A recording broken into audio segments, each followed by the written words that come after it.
Hello everyone, welcome back my YouTube channel. दोस्तों, और बताइए आप लोग कैसे हैं। उम्मीद करती हूँ कि आप लोग ठीक होंगे, स्वस्थ होंगे। दोस्तों, मेरा आप लोगों से अनुरोध है कि अगर आप लोगों ने अभी तक मेरे चैनल को सब्सक्राइब नहीं किया है तो प्लीज़ चैनल को सब्सक्राइब कर दें, लाइक और कमेंट अवश्य करें। और जो लोग चैनल को सब्सक्राइब कर चुके हैं उनसे मेरा यह अनुरोध है कि वीडियो को लोगों में शेयर अवश्य करें। दोस्तों, आज हम फिर आए हुए हैं अपने चैनल पर एक नई कहानी के साथ में। कहानी का शीर्षक है कलयुग। तो चलिए आप लोगों को बताते हैं कि कलयुग कहाँ कहाँ रहता है। कलयुग धरती पर सबसे पहले कहाँ आया, जाने किन 5 जगहों पर कलयुग घर बनाकर रहने लगा। महाभारत के एक प्रसंग के अनुसार कलयुग ने राजा परीक्षित से रहने के लिए जगह मांगी थी। राजा परीक्षित को अपनी बातों में फंसाकर कलयुग ने सबसे पहले सोने को अपना घर बनाया। इसके बाद कलयुग ने राजा परीक्षित से धरती की 5 जगहों पर रहने के लिए अपना निवास स्थान भी मांग लिया। आइए विस्तार से जानते हैं कि धरती की किन 5 जगहों पर रहता है कलयुग। आपने अपने आसपास देखा होगा कि जब भी कोई बुरा काम या पाप होता हुआ नजर आता है तो लोग कहते हैं कि घोर कलयुग चल रहा है। इस बात का अर्थ यह है कि आस्तिक हो या फिर नास्तिक, सभी जानते हैं कि कलयुग समय अच्छा नहीं है। कलयुग कई तरह के पापों को खुद में समेटे हुए है। आम बोलचाल की भाषा में ज़्यादातर लोग समझते हैं कि कलयुग एक समय एक युग का नाम था, लेकिन महाभारत और कई पौराणिक कहानियों में कली को एक राक्षस माना गया जिसने अपने रहने के लिए शरण मांगी थी, या फिर धीरे धीरे पूरे संसार पर अपना कब्जा जमाकर कुछ जगहों पर अपना स्थायी निवास बना लिया।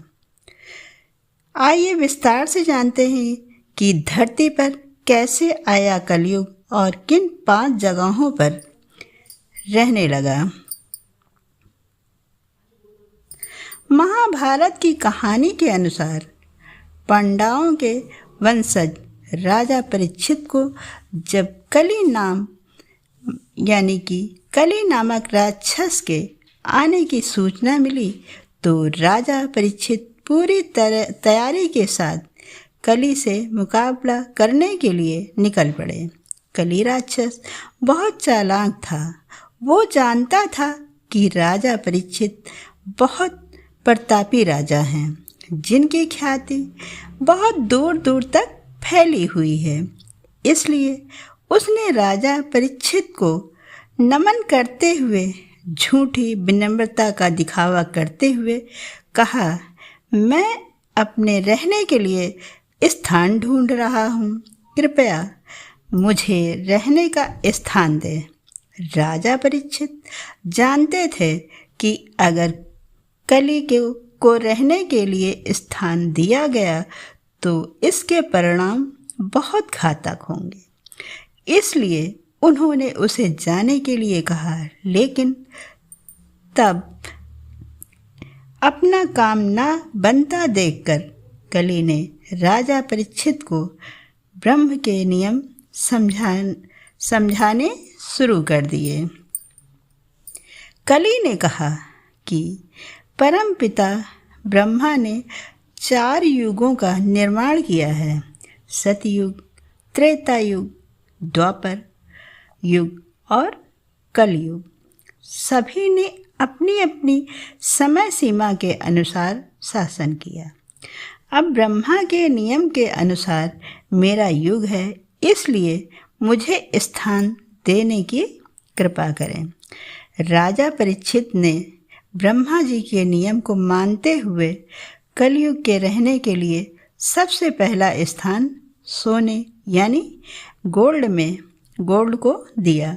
राजा परीक्षित की बात सुनकर कलयुग ने देरी ना करते हुए राजा परीक्षित के सोने के मुकुट में अपना स्थान बना लिया और राजा परीक्षित की बुद्धि पर प्रभाव डालते हुए अपने लिए मुख्य रूप से 5 स्थान भी मांग लिए। तब से कलयुग 5 स्थानों पर रहने लगा।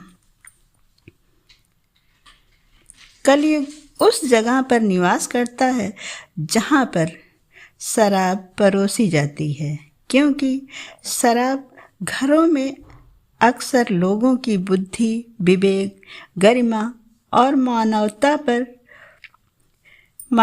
पर असर डालती है और लोग कुछ भी सोचने समझने की स्थिति में नहीं रहते हैं। जुआ, घर में बेईमानी से पैसा कमाए जाते हैं। ऐसी जगहों पर किसी भी देवी देवता का वास नहीं होता, इसलिए कलयुग का वास इस जगह पर रहता है। जुआ खेलता व्यक्ति किसी भी तरह से जीत जाता है। उसे धर्म और अधर्म का ज्ञान नहीं रहता है। निर्दोष जीवों पर अपना आनंद के लिए मारे जाने वाली जगह पर भी कलयुग का वास होता है। किसी भी निर्दोष जीव को मारे जाने के लिए मानवता का त्याग करना पड़ता है, इसलिए ऐसी क्रूर जगह भी कलयुग का शासन माना जाता है। कलयुग वैशालियों में भी रहता है, क्योंकि वैशालियों में मानवीय संवेदनाएं नहीं होती हैं। यहाँ पैसों के दम पर मनुष्य किसी वस्तु की तरह खरीदे और बेचे जाते हैं। इसलिए जहाँ कोई नियम नहीं चलते, वहाँ पर कलयुग का वास होता है। प्राचीन मान्यता है कि सोना एक विंध्यवास है, इसलिए जिस चीज़ की उत्पत्ति इतने विनाश के बाद हुई है, उसे कलयुग का सबसे बड़ा निवास माना जाता है। आज दुनिया में सोने को संपत्ति का रूप माना जाता है। एक कण सोने के लिए मानव एक दूसरे को मार रहे हैं। कलयुग ने सोने पर भी अपना स्थान बनाया है। दोस्तों, यह रही एक कहानी कलयुग की। कहानी कैसी लगी आप लोग कमेंट के माध्यम से अवश्य बताएं। कहानी में अंतिम समय तक बने रहने के लिए आप सभी का बहुत बहुत धन्यवाद। हम फिर मिलते हैं आप लोगों से अपनी अगली वीडियो में। तब तक के लिए नमस्कार। जय हिंद, जय भारत।